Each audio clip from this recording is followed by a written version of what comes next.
মই প্ৰতিশ্ৰুতি দিছো যদি অসমৰ মুখ্যমন্ত্ৰী হৈ মই উভতি আহিব পাৰো ইউচিচি সদনত মই আনিম। নমস্কাৰ দৰ্শকসকল, আহিছো আন এটি প্ৰাসংগিক বিষয়ৰ মাজলৈ। অৱশেষত কথামতেই কাম।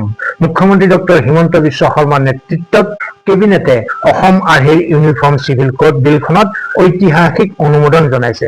প্ৰথম কেবিনেটখনতে অহা 26 মে'ত এই বিলখন বিধানসভাত উত্থাপন কৰা হ'ব। যোৱাটো কাৰ্যকালতে বিধানসভাৰ মজিয়াত কি অংগীকাৰ কৰিছিল মুখ্যমন্ত্ৰীয়ে চাওঁ আহক। মই প্ৰতিশ্ৰুতি দিছো যদি অসমৰ মুখ্যমন্ত্ৰী হৈ মই উভতি আহিব পাৰো ইউচিচি সদনত মই আনিম। মোক যিমান পাৰে ৰখাই লওক, যোনে যেনেকে পাৰে ৰখাই লওক, আৰু মোক যদি ৰখাব নোৱাৰে সদনৰ প্ৰথম অধিৱেশনতে অসমত ইউচিচি আহিব। পুনৰ যদি মই মুখ্যমন্ত্ৰী হিচাপে ঘূৰি আহো তেন্তে ইউনিফৰ্ম চিভিল কোড লাগু কৰিম। এয়া আছিল মুখ্যমন্ত্ৰীৰ অংগীকাৰ, যিটো পূৰণ হবলৈ গৈ আছে। নিশ্চিতভাৱে বিৰোধীয়ে ইয়াক বিৰোধ কৰিছে। গৌৰৱ গগৈয়ে কি কৈছে শুনি লওঁ আহক। তেওঁলোকে ইউচিচি যোগেদি সংবিধানৰ প্ৰতিষ্ঠাপকসকলৰ সপোন বাস্তৱ কৰিবলৈ বিচৰা নাই। নিজৰ সমাজৰ মাজত যে বিভাজন হওক, এক শ্ৰেণীৰ নাগৰিকসকলৰ ওপৰত ৰাজত্ব চলি থাকক, এই ইউচিচি যোগেদি তেওঁলোকৰ ইউচিচি যোগেদি এইখিনিয়ে কাম তেওঁলোকে কৰিবলৈ বিচাৰে। বিজেপি দলে বিভিন্ন ৰাজ্যত প্ৰথম শ্ৰেণীৰ নাগৰিক, দ্বিতীয় শ্ৰেণীৰ নাগৰিক বনাবলৈ চেষ্টা কৰিছে। প্ৰথম শ্ৰেণীৰ নাগৰিকসকলৰ বেছি অধিকাৰ আৰু দ্বিতীয় শ্ৰেণীৰ নাগৰিকৰ ওপৰত বেছি অত্যাচাৰ। তো তোমালোকে আইন আনিবলৈ বিচাৰিছা ইউনিফৰ্ম, কিন্তু নাগৰিকসকলক ইউনিফৰ্ম অধিকাৰ নিদিয়া, নাগৰিকসকলক সমান মৰ্যাদা নিদিয়া, নাগৰিকসকলক সমান আইনী চকুৰে সংবিধানৰ তেওঁলোকক সুৰক্ষা প্ৰদান নকৰা, প্ৰথম শ্ৰেণীৰ নাগৰিক সৃষ্টি কৰা, দ্বিতীয় শ্ৰেণীৰ নাগৰিক সৃষ্টি কৰা। দৰ্শকসকল, গৌৰৱ গগৈৰ ভাষ্য শুনিলে। তেওঁৰ বক্তব্য সন্দৰ্ভত আপোনালোকৰ মতামত নিশ্চয় কমেণ্ট বক্সত লিখিব। তাৰ আগতে জানো আহক, এই ইউনিফৰ্ম চিভিল কোডনো কি আছে ইয়াত, যিটো গৌৰৱ গগৈ বা সমগ্ৰ বিৰোধীয়ে প্ৰণয়ন হোৱাটো নিবিচাৰে। আহক সম্যক আভাস এটা লওঁ। সম্পত্তিত পুত্ৰ কন্যাৰ সমান অধিকাৰ। পূৰ্বতে ধৰ্মীয় ব্যক্তিগত আইন অৰ্থাৎ পাৰ্চনেল ল অনুসৰি পৰিয়ালৰ সম্পত্তি বিতৰণ কৰা হৈছিল, য'ত বেছিভাগ ক্ষেত্ৰতে কন্যা সন্তানক বঞ্চিত কৰা হৈছিল। কিন্তু ইউচিচি বলবৎ হোৱাৰ পাছত ধৰ্ম নিৰ্বিশেষে পিতৃ মাতৃৰ সম্পত্তিত পুত্ৰ আৰু কন্যা সন্তানৰ সমান আইনী অধিকাৰ থাকিব।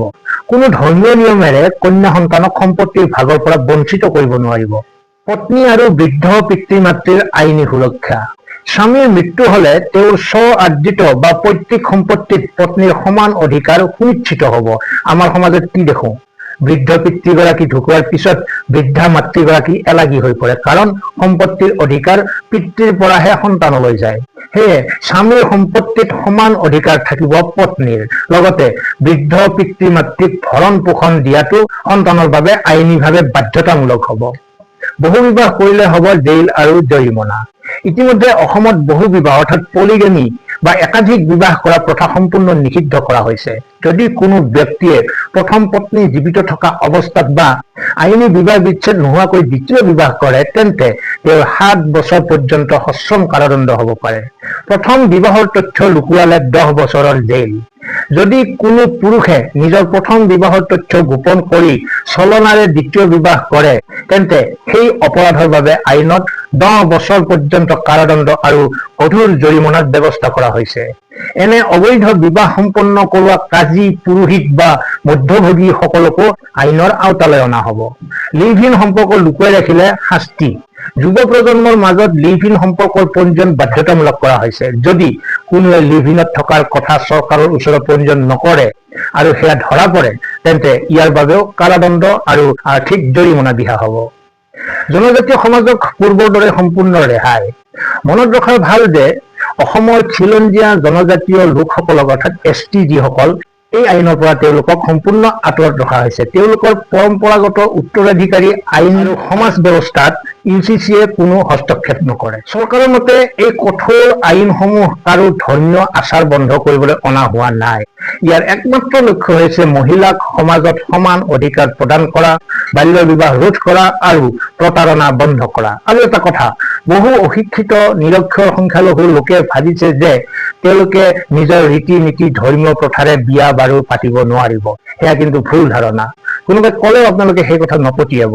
নিজৰ নিজৰ পৰম্পৰা ৰীতি নীতিৰে সকলো কাম সমাধা হ'ব, কিন্তু কৰিবলগীয়া আইনী প্ৰক্ৰিয়াখিনিহে সকলোৰে একে হ'ব।